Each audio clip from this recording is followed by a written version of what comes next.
एक बार की बात है, एक अत्यंत समृद्ध और शक्तिशाली राजा अपने राज्य के सभी सुख सुविधाओं का आनंद ले रहा था। उसके पास धन, ऐश्वर्य और एक भव्य महल था, लेकिन राजा को एक बड़ी समस्या थी।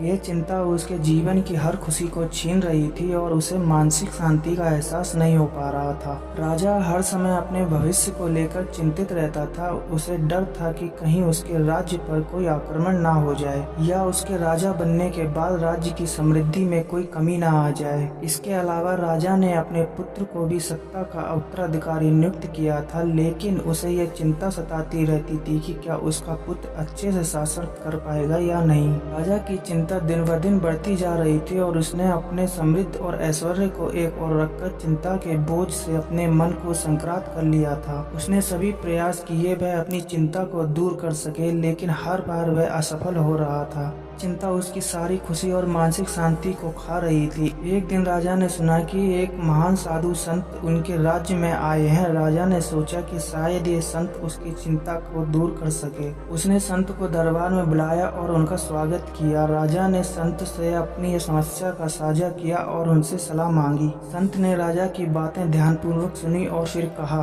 राजन, आपकी चिंता आपके जीवन की शांति को जला रही है। आप इस चिंता के चपेट में पूरी तरह से घिर चुके हैं। चिंता की स्थिति बिल्कुल ऐसी होती है जैसी चिता। यह आपके मन की शांति और खुशी को पूरी तरह से भस्म कर देती है।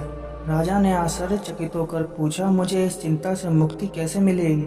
संत ने कहा, चिंता का मतलब होता है भविष्य की अनिश्चितता को लेकर डर और मानसिक अशांति।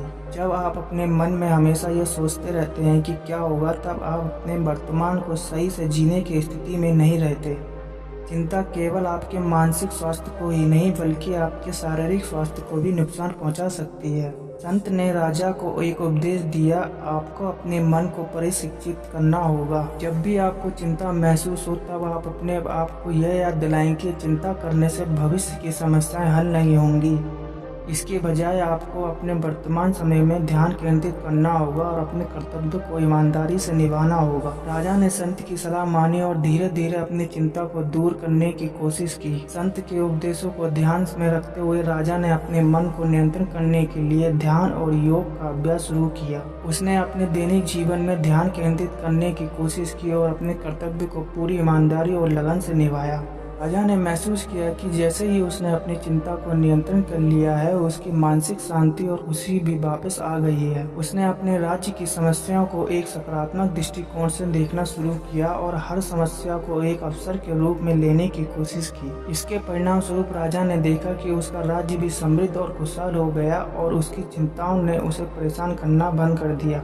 राजा ने संत को धन्यवाद कहा और उनसे वादा किया कि वह अपनी जिंदगी में चिंता को नियंत्रण करने के लिए हमेशा प्रयास करेगा। संत ने राजा को आशीर्वाद दिया और कहा, जब तक आप अपने मन को शांत और संतुलित रखेंगे, आपकी चिंता दूर हो जाएगी और आप एक सुखी जीवन जी पाएंगे। इस तरह राजा ने अपनी चिंता को समाप्त करने में सफलता प्राप्त की और अपने जीवन में खुशहाली और शांति का अनुभव किया। इस कहानी के माध्यम से यह सिखाया गया कि चिंता केवल मानसिक शांति को ही नहीं बल्कि जीवन की खुशियों को भी नष्ट कर देती है। चिंता की बजाय हमें अपने वर्तमान पर ध्यान केंद्रित करना चाहिए और सकारात्मक के साथ जीना चाहिए।